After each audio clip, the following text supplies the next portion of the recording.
Hello વિદ્યાર્થી મિત્રો, last થોડા વિડીયો લેક્ચર્સથી આપણે ભણી રહ્યા છીએ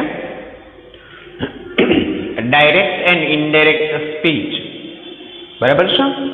જેમાં અત્યાર સુધીમાં આપણે બે પ્રકારના વાક્યો છે એ ભણી ચૂક્યા છે અને આપણે 9th આ વર્ષે આ બે જ પ્રકારના વાક્યો છે ને એમને ડાયરેક્ટ સ્પીચમાંથી આપણે ઇનડાયરેક્ટ સ્પીચમાં રૂપાંતરિત કરતા શીખવું છે.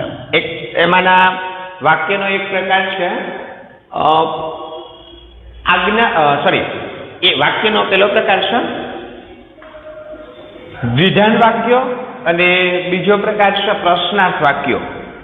આ બે પ્રકારના વાક્યો છે એ અત્યાર સુધીમાં આપણે સમજી ચૂક્યા કે ભાઈ આ પ્રકારના વાક્યો હોય ને તો એમનું ડાયરેક્ટ સ્પીચમાંથી ઇનડાયરેક્ટ સ્પીચમાં કઈ રીતેથી રૂપાંતરણ થાય, અથવા તો આવા પ્રકારના વાક્યોની ડાયરેક્ટ સ્પીચમાંથી ઇનડાયરેક્ટ સ્પીચમાં કઈ રીતેથી પરિવર્તિત કરાય.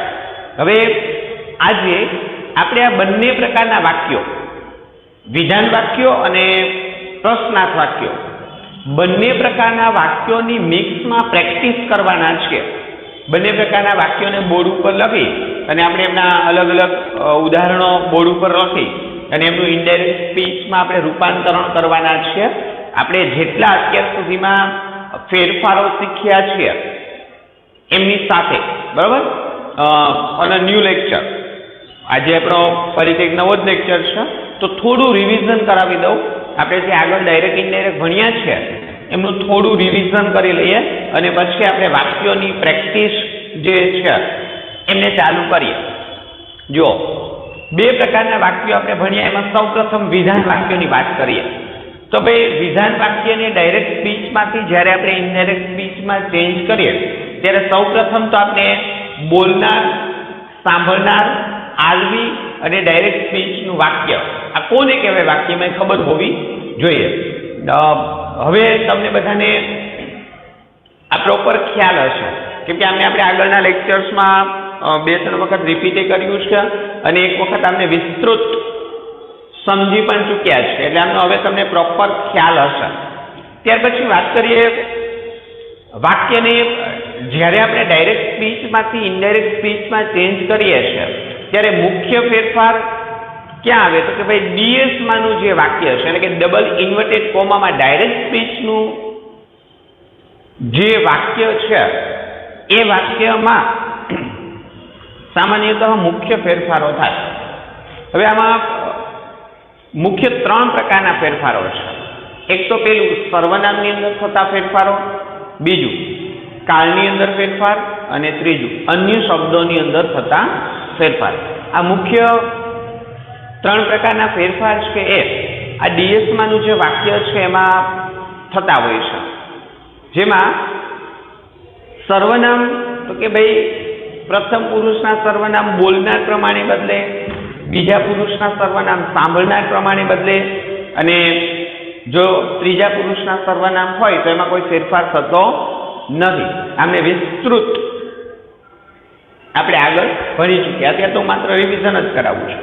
પછી બીજો ફેરફાર કાળ પરિવર્તન, તો કે ભાઈ બહુ ટૂંકમાં કાળ પરિવર્તન યાદ રાખવું હોય ને તો આપણે એ રીતેથી યાદ રાખી શકીએ કે ભાઈ કોઈ વાક્યને તમે જ્યારે ડાયરેક્ટ સ્પીચમાંથી ઇનડાયરેક્ટ સ્પીચમાં ચેન્જ કરો છો અથવા તો વાક્યને આપણે ડાયરેક્ટમાંથી ઇનડાયરેક્ટમાં લઈ જઈએ છીએ ત્યારે જે કાળ આપણે આપ્યો ને એમને સામે એમના ભૂતકાળમાં બદલાવો ને એટલે ઓટોમેટિક કાળ પરિવર્તન થઈ જાય. માની લ્યો કે સાદો વર્તમાન કાળ તો સાદો ભૂતકાળ, સાદો ભૂતકાળ તો પૂર્ણ ભૂતકાળ, ચાલુ વર્તમાન કાળ તો ચાલુ ભૂતકાળ, ચાલુ ભૂતકાળ તો ચાલુ પૂર્ણ ભૂતકાળ, બરાબર?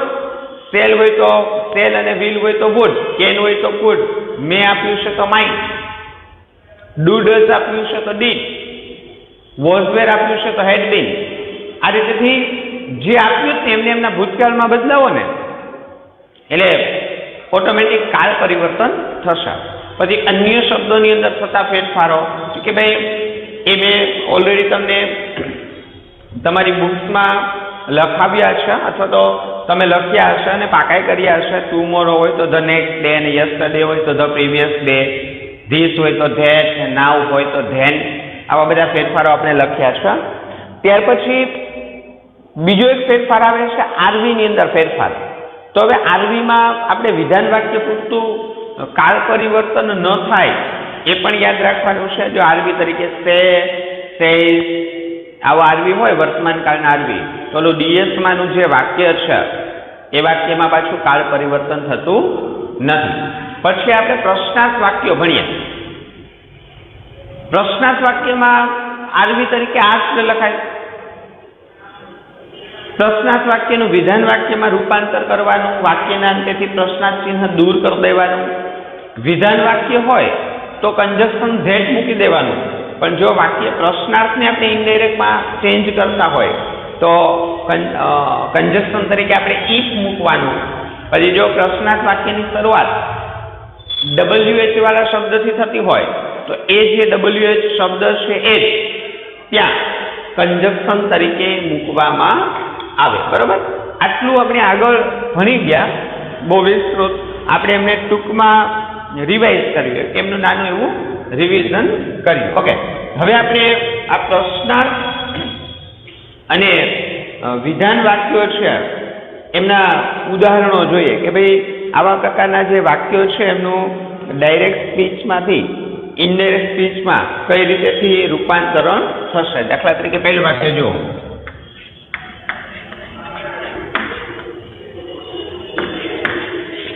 Neha says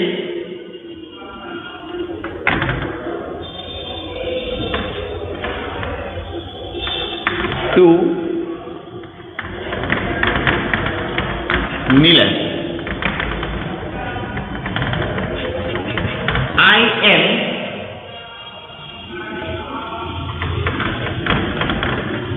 happy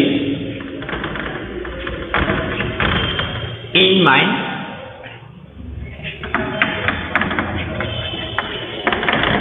village. ના, હવે આપણે વાક્યને કઈ રીતેથી ડાયરેક્ટમાંથી ઇનડાયરેક્ટ સ્પીચમાં ચેન્જ કરશું? કે ભાઈ સૌપ્રથમ તો આપણે આપેલું વાક્ય છે ને એ વાક્યને આપણે જોવાનું કે ઇન્વર્ટેડ કોમાની અંદર આપેલું વાક્ય જે છે આ વાક્યનો પ્રકાર કયો? I am happy in my village. વાક્યના અંતે પ્રશ્નાર્થ ચિહ્ન નથી, તો એનો મતલબ એવો થયો કે અહીંયા ઇન્વર્ટેડ કોમાની અંદર જે વાક્ય આપણે આપેલું છે એ વાક્ય વિધાન વાક્ય છે. તો હવે આ વાક્યને આપણે ઇનડાયરેક્ટ સ્પીચમાં ચેન્જ કરવું છે. તો આપણે જોયું કે ભાઈ નેહા સેઝ, અહીંયા આરવી તરીકે સેઝ આપ્યું છે. હવે આપણે આગળ વિધાન વાક્યો ભણ્યા ને ત્યારે એવું ભણી ગયા કે જો આરવી એ કોઈ પણ પ્રકારના વર્તમાન કાળમાં હોય તો, આરવી એ કોઈ પણ પ્રકારના વર્તમાન કાળમાં હોય તો આ ડીએસ માંનું જે વાક્ય એટલે કે ડાયરેક્ટ સ્પીચનું વાક્ય ઇન્વર્ટેડ કોમાની અંદર જે વાક્ય રહેલું છે ને એમાં કાળ પરિવર્તન ન થાય, સર્વનામ બદલે. બરોબર, એટલે સેઝ આપ્યું છે તો ટેલ્સ સાંભળનાર હાજર છે એટલે ઇનડાયરેક્ટમાં ચેન્જ કરીએ તો પેલા બોલનાર વિધાન વાક્ય છે. નેહા સેઝ આપ્યું છે એમનું ટેલ્સ થઈ જાય. નેહા ટેલ્સ, પછી સાંભળનાર નિલેશ, પછી કંજક્શન વિધાન વાક્ય છે તો કંજક્શન તરીકે that. Neha tells Nilesh that, પછી અલ્પવિરામ અને ડબલ ઇન્વર્ટેડ નીકળી ગયા અને કંજક્શન ધેટ મૂક્યું. પછી આગળ સર્વનામ બદલે કાળ પરિવર્તન નહીં થાય કેમ કે આરવી તરીકે સેઝ છે. તો નેહા ટેલ્સ નિલેશ ધેટ, હવે સર્વનામ આવ્યું આઈ. આ પ્રથમ પુરુષનું સર્વનામ છે. બોલનાર પ્રમાણે બદલે બોલનાર નેહા, તો નેહાનું સર્વનામ સી થાય એટલે સી. હવે જો એમ હેપી સાદા વર્તમાન કાળનું વાક્ય છે ને, પણ આપણે કાળ પરિવર્તન નહીં કરીએ કેમ કે આરવી એ વર્તમાન કાળનું છે. એટલે અહીંયા આઈ ની સાથે એમ છે પણ સી ની સાથે એમ લખી શકાય નહીં, ન લખી શકાય એટલા માટે એમ, ન લખી શકાય એટલા માટે is. She is happy in. હવે જુઓ ફરીથી સર્વનામ આવ્યું માય, તો માય એ કયા પુરુષનું સર્વનામ થાય? તો કે આઈ, મી અને માય. તો આઈ પ્રથમ પુરુષનું સર્વનામ થયું. માય એ આપણે આમ આડું ગણીએ તો પ્રથમ પુરુષના સર્વનામમાં આવે. તો પ્રથમ પુરુષના સર્વનામ છે એ બોલનાર પ્રમાણે બદલે. હવે આપણે એમને પેલું કોષ્ટક મુજબ વિભક્તિ મુજબ જે વિભક્તિનું સર્વનામ આપણે આપ્યું હોય ને ત્યાં એમની સામે એ જ વિભક્તિનું સર્વનામ છે એ મૂકવામાં આવે. એટલે આઈ એમ હેપી ઇન માય, આઈ, મી અને માય, બરોબર, ત્રીજા સ્થાન ઉપર આવતું સર્વનામ. સામે એ જ વિભક્તિ રિપ્લેસ કરીએ તો આપણે અહીંથી સી મળ્યું છે, તો સી ને તમારે ત્રીજા સ્થાન સુધી લઈ જવાનું. સી, હર અને હર, તો ત્રીજા સ્થાન ઉપર હર આવ્યું તો આપણે એમ મૂકી દેવાનું her. She is happy in Har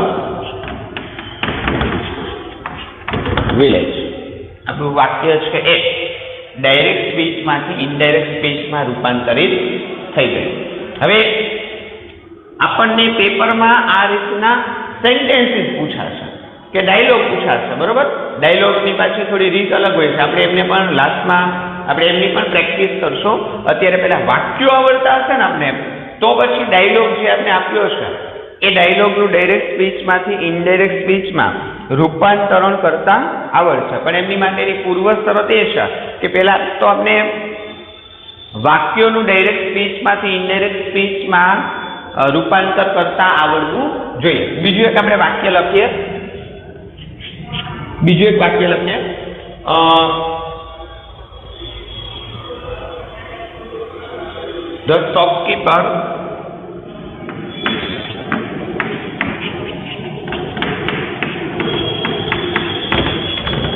The shopkeeper said to the woman. બાકીનો બોલનાર અને સાંભળનાર બંનેના નામ છે ને એ થોડા મોટા છે.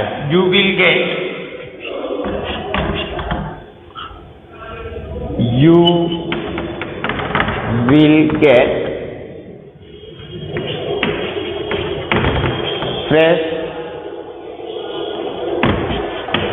stock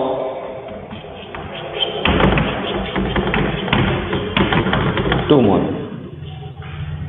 Now we want to change this sentence into indirect speech. આપણે વાક્ય આપ્યું છે The shopkeeper said to the woman, you will get fresh stock tomorrow. Shopkeeper છે એમને પેલી સ્ત્રીને કહ્યું તમને તાજો સ્ટોક એટલે કે તાજી વસ્તુઓ છે ને એ આવતીકાલે મળશે. નાઉ આપણે આ વાક્યને ઇનડાયરેક્ટ સ્પીચમાં ચેન્જ કરવું છે. તો સૌપ્રથમ આપણે જોવાનું કે ભાઈ આપણને આપવામાં આવેલું વાક્ય એ કયા પ્રકારનું છે. તો આપણે અહીંયા જોયું કે ભાઈ અહીંયા આપેલું વાક્ય તો અહીંયા જોવાનું ડીએસ માનું વાક્ય, ઇન્વર્ટેડ કોમાની અંદર રહેલું વાક્ય, ડાયરેક્ટ સ્પીચનું વાક્ય. You will get fresh stock tomorrow. કર્તા ક્રિયાપદ કર્મ વાક્યના અંતે પ્રશ્નાર્થ ચિહ્ન નથી. એનો મતલબ એવો થયો કે આપણને જે વાક્ય આપેલું છે ને ડાયરેક્ટ વિધાન વાક્ય છે. ના, હવે આપણે આ વાક્યને ઇનડાયરેક્ટ સ્પીચમાં ચેન્જ કરવું છે. તો વિધાન વાક્ય છે, આપણે ઇનડાયરેક્ટ સ્પીચમાં ચેન્જ કરીએ તો સૌ પ્રથમ બોલના શોપકીપર, એટલે પહેલા આવતું શોપકીપર. ધ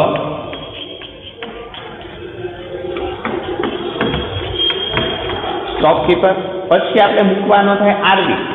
આરવી તરીકે સેડ ટુ છે, ભૂતકાળનો આરવી છે. તો અહીંયા બોલનાર ને સાંભળનાર બંને હાજર છે એટલે સેડ ટુ ટોલ્ડ લખાય. શોપકીપર ટોલ્ડ, કોને કહ્યું? સાંભળનાર, the woman. Shopkeeper told the woman. પછી વિધાન વાક્યનું ઇનડાયરેક્ટ સ્પીચમાં રૂપાંતર કરીએ છીએ એટલે અલ્પવિરામ અને ડબલ ઇન્વર્ટેડ કોમાસ ને દૂર કરી દેવાના અને સંયોજક તરીકે ધેટ મૂકવાનું. એટલે the shopkeeper told the woman that. પછી અહીંથી હવે આપણે કાળ પરિવર્તનને સર્વનામની અંદર ફેરફાર અને અન્ય શબ્દોની અંદર થતા ફેરફારો છે લાગુ પાડવાના. કેમ કે અહીંયા જો પહેલા વાક્યની અંદર આપણે કાળ પરિવર્તન એટલા માટે નથી કર્યું કે આરવી તરીકે સેજ છે, અહીંયા ભૂતકાળનો આરવી છે સેજ ટુ, તો આ પહેલું વાક્ય છે એમાં કાળ પરિવર્તન થાય. હવે આપણે વાત કરીએ અહીંયા પહોંચીએ સર્વનામ. યુ એ બીજા પુરુષનો સર્વનામ છે. બીજા પુરુષના સર્વનામ છે એ સાંભળનાર પ્રમાણે બદલે. સાંભળનાર છે વુમન, વુમન એટલે સ્ત્રી, તો આમનું સર્વનામ થાય સ્ત્રી સી, બરાબર. તો યુ કર્તા વિભક્તિ છે એટલે ત્યાં કર્તા વિભક્તિ સંયોજન ધેટ મૂકી દીધું એટલે see the shopkeeper told the woman that she will આપ્યું છે તો સેલ વિલ નું બોર્ડ થાય સી વુડ. હવે જો આપણે વિલ નું બોર્ડ કરી નાખીએ પછી ગેટ નું બોર્ડ કરાય નહીં, એટલે she would gate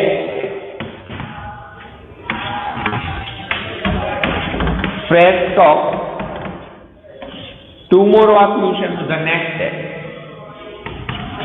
the next day, બરાબર. તો આ રીતેથી આપણને આપેલું વાક્ય છે એનું ડાયરેક્ટ સ્પીચમાંથી ઇનડાયરેક્ટ સ્પીચમાં રૂપાંતરણ થશે. ખાલી જરૂરી એ છે કે આપણને પેલા 3 પ્રકારના જે મુખ્ય ફેરફારો છે ને એ આવડવા જોઈએ. અને જો આપણને વિધાન વાક્યોનું ડાયરેક્ટ સ્પીચમાંથી ઇનડાયરેક્ટ સ્પીચમાં રૂપાંતર કરતા આવડે છે તો પછી પ્રશ્નાર્થ વાક્યોનું પણ આવડશે. કેમ કે તમે એક પ્રકારના વાક્યો શીખો છો ને તો એમાં જે વાક્યને ડાયરેક્ટ સ્પીચમાંથી ઇનડાયરેક્ટ સ્પીચમાં રૂપાંતરિત કરવા માટેના જે મુખ્ય ફેરફારો છે, વાક્યને ડાયરેક્ટ સ્પીચમાંથી ઇનડાયરેક્ટ સ્પીચમાં ચેન્જ કરવાના જે મુખ્ય ફેરફારો છે ને આવી જાય. પછી તો માત્ર આપણે વાક્યના કાળ મુજબ આરવી બદલે અને કંજક્શન, વાક્યના પ્રકાર મુજબ આરવી અને કંજક્શન આ બે જ બદલે છે, બાકી તો બધું એઝ ઇટ ઇઝ એમના એમ જ રહેશે, બરાબર. આગળ આપણે એક્ઝામ્પલ જોઈએ હજુ વધારે. હવે આપણે માત્ર એક્ઝામ્પલ તો જોવાના છે, વધારે હરણો એટલે કે આપણે હવે વધારે ઉદાહરણો છે એમને સમજીએ. ત્રીજું વાક્ય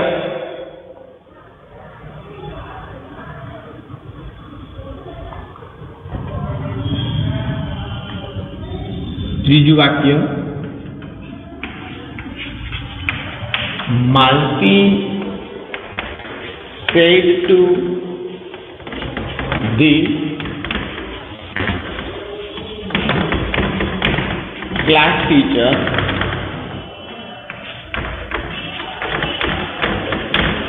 someone એટલે કોઈ સર્વનામ છે, બરાબર. someone stole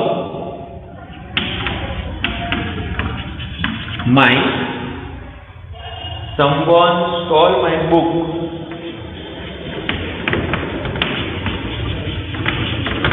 from the classroom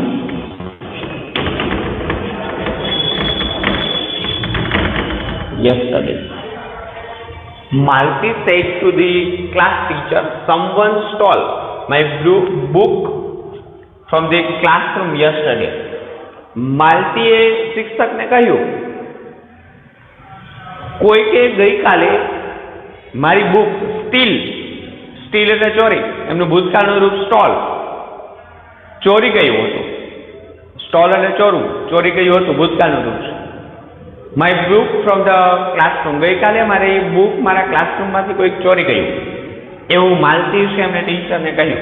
now I want to change this sentence into indirect speech.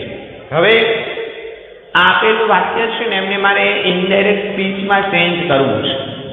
તો સૌપ્રથમ હું અહીંયા જઈશ, ડબલ ઇન્વર્ટેડ કોમામાં આપેલું વાક્ય છે ત્યાં કે ભાઈ આપેલા વાક્યનો પ્રકાર કયો, કે ભાઈ વાક્ય છે એની શરૂઆત someone stole my book, વાક્યના તે પ્રશ્નાર્થ ચિહ્ન નથી, વાક્યની શરૂઆત કરતાથી થાય છે someone, કોઈ. આ વિધાન વાક્ય છે તો સૌપ્રથમ બોલનાર લખાય પછી આરવી, તો જોઈને મૂકવો પડશે આપણે. અહીંયા આપેલો આરવી છે એમના મુજબ, એટલે ત્રણે ત્રણ પ્રકારના ફેરફાર લાગુ પડશે. કંજક્શન ધેટ મુકાય. નાવ સૌપ્રથમ બોલનાર, માલતી, પછી આરવી. સેડ ટુ આપ્યું છે અને સાંભળનાર પણ છે એટલે સેડ ટુ નું told. Malti told the class teacher. Malti told the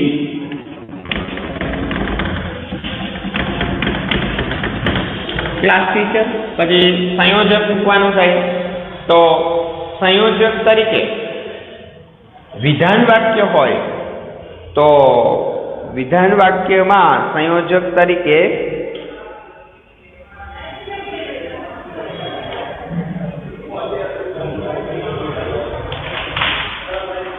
વિધાન વાક્યનું આપણે ડાયરેક્ટ સ્પીચમાંથી ઇનડાયરેક્ટ સ્પીચમાં રૂપાંતર કરીએ તો સંયોજક તરીકે ધેટ મુકાશે.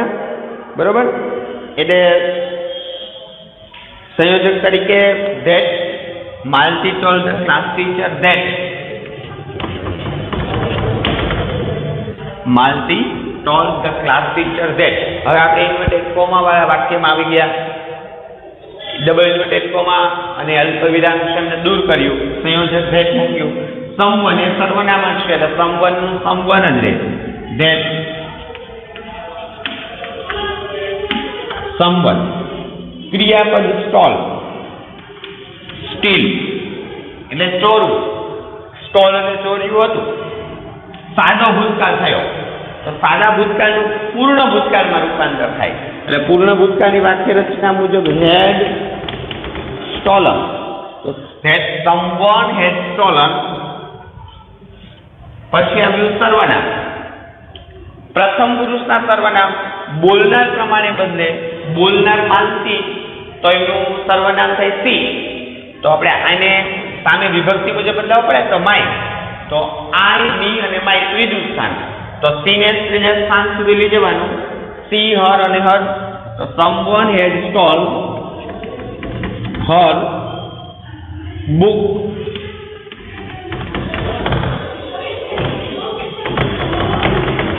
From the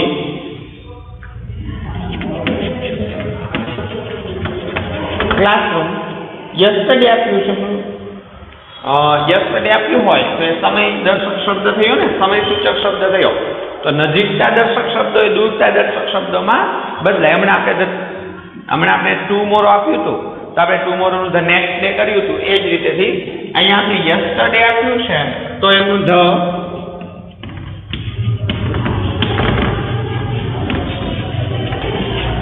previous day. આપણને yesterday આપ્યું છે એમનું ધ પ્રીવિયસ ડે. બરાબર, તો આપેલું વાક્ય છે એ જુઓ ડાયરેક્ટ સ્પીચમાંથી ઇનડાયરેક્ટ સ્પીચમાં રૂપાંતરિત થઈ ગયું. Malti told the class teacher that someone head stolen Har book from the classroom the next day. ઉપરના વાક્યમાં જુઓ સાદો વર્તમાન સાદા ભૂતકાળનું વાક્ય છે તો આપણે એમનું સાદા પૂર્ણ ભૂતકાળમાં રૂપાંતર કર્યું. હેડ સ્ટોલન કરી નાખ્યું. બાકી સર્વનામ બદલ્યા. અન્ય શબ્દો આવતા હતા તો એ સમય સૂચક શબ્દો અન્ય શબ્દો છે તો એમને પણ આપણે ચેન્જ કર્યા. બરાબર, ચોથું એક વાક્ય જોઈએ આપણે. Sentence number 4. આપણે વિધાન અને પ્રશ્નાર્થ બંને પ્રકારના વાક્યોને મિક્સમાં પ્રેક્ટિસ કરીએ છીએ.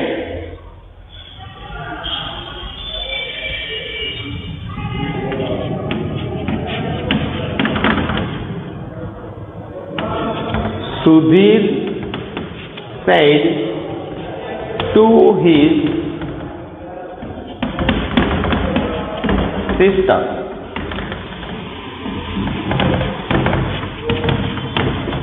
"What are you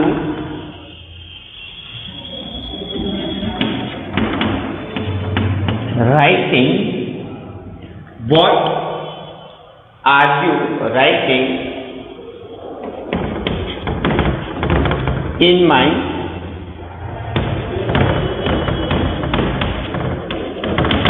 notebook?" What are you writing in my notebook? વાક્યને મારે ડાયરેક્ટ સ્પીચમાંથી ઇનડાયરેક્ટ સ્પીચમાં ચેન્જ કરવું છે તો સૌપ્રથમ મારે જોવું પડે કે ભાઈ મને જે વાક્ય આપેલું છે એ વાક્યનો પ્રકાર, અહીં આપણે વાક્ય વાંચ્યું, Sudhir said to his sister, what are you writing in my notebook? વાક્યના અંતે પ્રશ્નાર્થ ચિહ્ન આપેલું છે. તો મતલબ એવો કે ભાઈ આપણને જે વાક્ય આપેલું છે એ વાક્ય પ્રશ્નાર્થ વાક્ય છે. હવે આ પ્રશ્નાર્થ વાક્યને મારે ડાયરેક્ટ સ્પીચમાંથી ઇનડાયરેક્ટ સ્પીચમાં રૂપાંતરિત કરવું છે. તો વાક્યને ડાયરેક્ટ સ્પીચમાંથી ઇનડાયરેક્ટ સ્પીચમાં રૂપાંતરિત કરતી વખતે જો પ્રશ્નાર્થ વાક્ય હોય તો પણ સૌપ્રથમ બોલનાર, એટલે આપણે સૌપ્રથમ બોલનાર લખશું સુધીર, પછી પ્રશ્નાર્થ વાક્ય હોય ને તો આપણે આગળ શીખ્યા છે આરવી તરીકે આસ્ક્ડ લખાય, સુધીર આસ્ક્ડ. પછી સાંભળના his sister, Sudhir asked his sister. પછી અક્ષર અલ્પવિરામ અને ડબલ ઇન્વર્ટેડ કોમાને દૂર કરવાના અને કન્જક્શન મૂકવાનું. તો હવે વિધાન વાક્ય હતું ને ત્યાં સુધી આપણે કોઈ કન્ફ્યુઝન નહોતું. વિધાન વાક્યનું ઇનડાયરેક્ટ કરીએ એટલે કન્જક્શન તરીકે ધેટ મૂકી દેવાનું. પણ આ તો પ્રશ્નાર્થ વાક્ય છે, તો પ્રશ્નાર્થ વાક્યમાં કન્જક્શન કઈ રીતેથી મુકાય? તો કે ભાઈ આપણે પ્રશ્નાર્થ વાક્યની શરૂઆત જોવાની. જો પ્રશ્નાર્થ વાક્યની શરૂઆત એ સહાયક ક્રિયાપદથી થતી હોય ને, સહાયકારક ક્રિયાપદથી જો પ્રશ્નાર્થ વાક્યની શરૂઆત થતી હોય તો આપણે કન્જક્શન તરીકે ઇફ મૂકીએ અથવા વિધર મૂકીએ. આપણે ઇફ મૂકતા. હવે અહીંયા બીજું, જો પ્રશ્નાર્થ વાક્ય છે એની શરૂઆત WH શબ્દથી થતી હોય તો કન્જક્શન તરીકે એ WH શબ્દ જે આપણે આપ્યો છે, WH શબ્દ એ ખુદ કન્જક્શન તરીકે મુકાય. આ વોટ અને WH શબ્દ આવ્યો તો વોટ નું વોટ,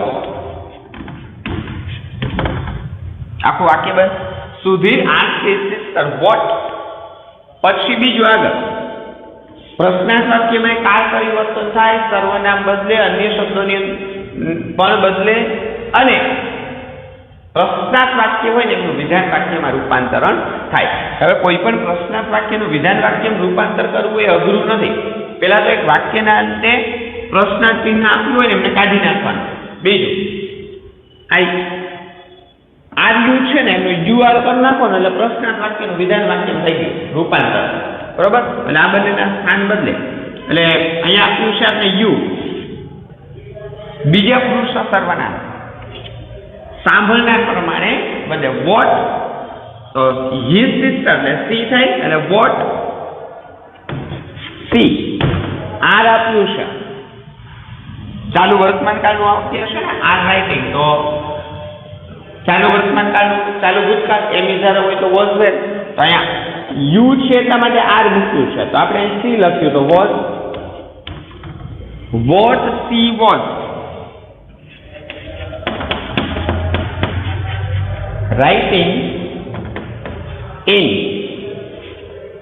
ફરીથી સર્વનામ આવ્યું માય. ક્યાં પુરુષનું સર્વનામ છે? તો કે સાહેબ આઈ, મી અને માય. આ પ્રથમ પુરુષનું સર્વનામ થયું માય એ. તો પ્રથમ પુરુષના સર્વનામ છે એ બોલનાર પ્રમાણે બદલે. બોલનાર સુધી તો આમનું સર્વનામ ઈ. તો આપણે માય એ વિભક્તિ મુજબ ગણીએ તો આઈ, મી અને માય ત્રીજા સ્થાન સુધી. તો આપણે હી ને ત્રીજા સ્થાન સુધી લઈ જાવ, હી, હિમ અને હિઝ. તો મળી ગયું ત્રીજા સ્થાને હિઝ. હિઝ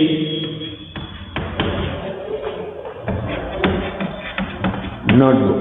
વાક્યના અંતેથી પ્રશ્ન ચિહ્ન દૂર કરી દીધું તો આખું વાક્ય બની ગયું. Sudhir asked his sister what she was writing in his notebook. જો તો ગુજરાતી શું થાય? સુધીરે એમની બહેનને પૂછ્યું કે તેની નોટબુકમાં શું લખી રહી છે. બરોબર? તો પ્રશ્નાર્થ વાક્ય છે એનું વિધાન વાક્યમાં રૂપાંતર થાય અને અહીંયા આપણે જે રાઉન્ડ કર્યા છે, બરોબર, એટલા પ્રકારના વાક્યોની અંદર ફેરફારો થાય અને આટલા પ્રકારના ફેરફારો કરી અને આપણને જે વાક્ય આપ્યું છે એ વાક્યને ડાયરેક્ટ સ્પીચમાંથી ઇનડાયરેક્ટ સ્પીચમાં રૂપાંતરિત કરવાનું રહે. ક્લિયર છે? ઓકે. હજુ વધારે ઉદાહરણો આજે આપણે અહીંયા સુધી રાખીએ છીએ. હજુ આવતા લેક્ચરમાં આ ડાયરેક્ટ અને ઇનડાયરેક્ટ સ્પીચ છે એમના વધારે એક્ઝામ્પલ્સ, એમના વધારે ઉદાહરણો છે એ નેક્સ્ટ આપણો વિડીયો લેક્ચર આવશે ત્યારે આપણે વધારે ઉદાહરણો હમણાં જોઈશું. Okay, good bye and have a nice day.